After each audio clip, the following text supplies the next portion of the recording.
Hey everyone, it is me, Catherine, and I am back with another book review. And this one is the final book in the 4 books I read throughout October. Well, 1 that I finished, and the 3 that I read throughout October and haven't actually managed to successfully finish a book since. But I had a very good reading month in October. And the last one is Cemetery Boys by Aiden Thomas. And this has been on my wanting to read list for ages, pretty much since I first heard.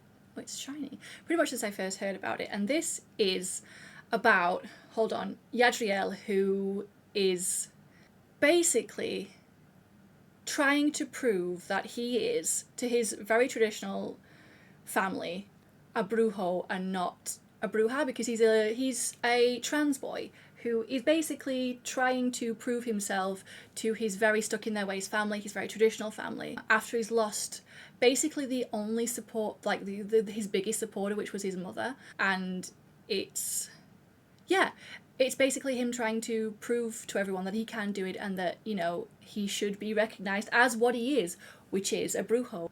And so we're following him on his journey to prove that.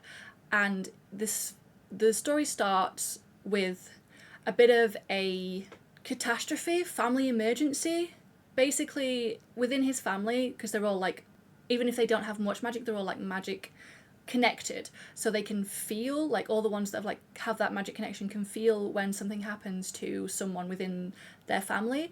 And their Yadriel's cousin, whose name I have completely forgotten, is killed.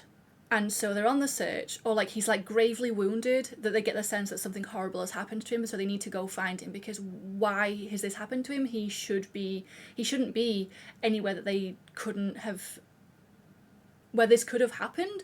So they're going out, because they live in a cemetery, a massive cemetery. They live in a graveyard, a massive cemetery that is their family estate, I guess.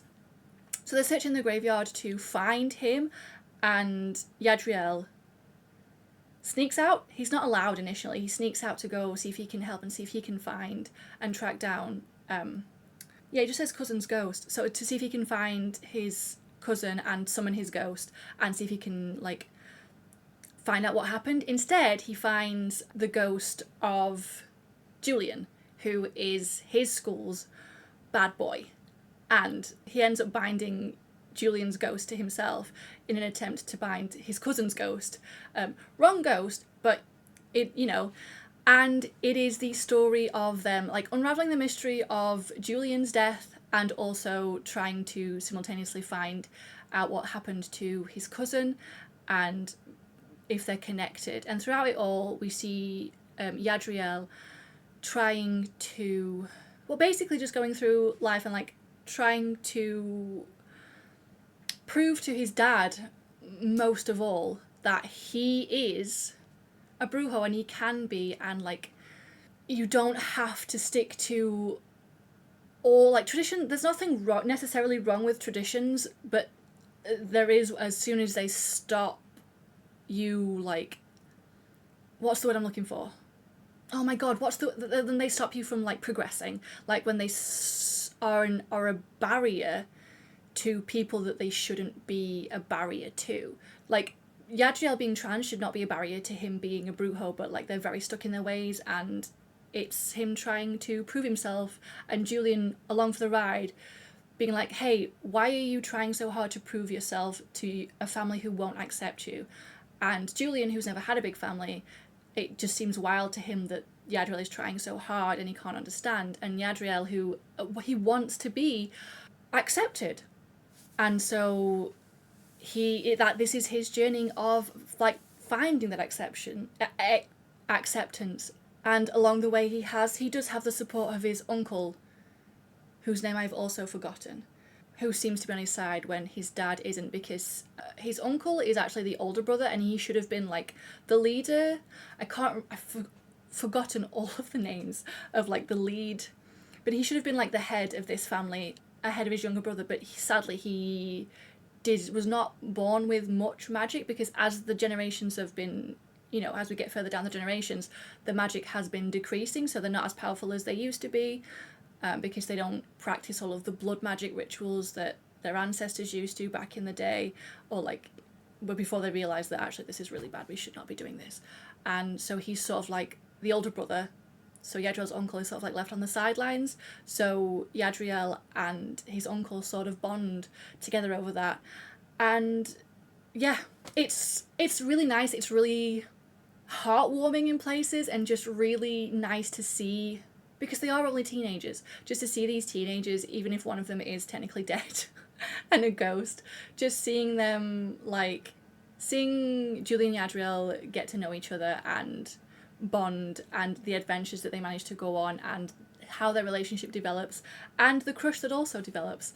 And it's really nice, like, it's really heartwarming. Like, it's obviously not a spooky Halloween read, but it is, you know, it was a nice, yeah, just sort of a nice, God, I'm so bad with words right now. For someone who reads a lot, I sure am bad with getting the words out of my mouth.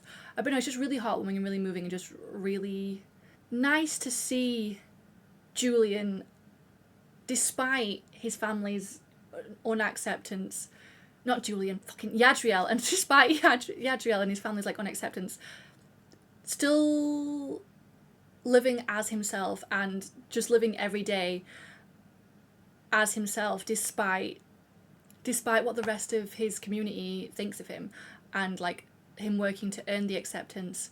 And also he has another support, he has a best friend who is also, I can't remember if they're actually related as well, maybe distantly, but who's also like part of the whole thing, and she also has her own thing about, because they tend to use, like, she's like vegan, and so to do their magic they use like chicken blood or whatever, but she won't do it because she's vegan, so she's also sort of a bit of an outsider in that sense, and they sort of like are really close friends. And it's nice to have, for Yadriel to have that support, and with Julian as well. And it's just really nice. It's really nice. And obviously, like, there's also, aside from the fact that his cousin, the fact that Julian's dead and we're trying to find out how Julian died, and also trying to find Yadriel's cousin, because they can't find him anywhere, or his body, so like they can't find out what happened to him, because they can't summon his ghost to ask him about it. So there's despite all of that hanging underneath, it's really good, it's really fun, a really good time, I would recommend. But anyway, so that's it for Cemetery Boys. Another short and sweet one. It was really good, I really enjoyed it. It's fun. So there we go. That was Cemetery Boys by Aiden Thomas. I believe there's a sequel, but I have no idea what that one's about. But yeah, so thanks for watching, everybody. I hope you have a lovely rest of your day wherever you are, and I will hopefully see you in another video very soon. But until then, take care of yourselves. Bye bye!